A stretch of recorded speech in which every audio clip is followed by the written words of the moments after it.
முத்தமிட்டா மோசம் என்ன உண்டாகும்? சத்தமிட்டா நிலைமையன்னாகும்.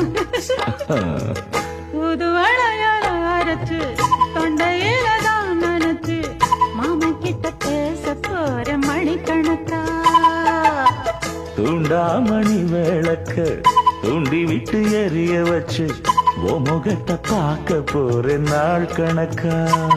அந்த இந்திரன் சந்திரனும் மாமன் வந்தா எந்திரிச்சு நிக்கணும். அந்த ரம்பையும் ஊர்வசியும் மயிலுக்கு தொண்டுகள் செஞ்சிடணும். நான் காத்தாகி ஊத்தாகி மாமனும் கழுவி கட்டிக்கணும்.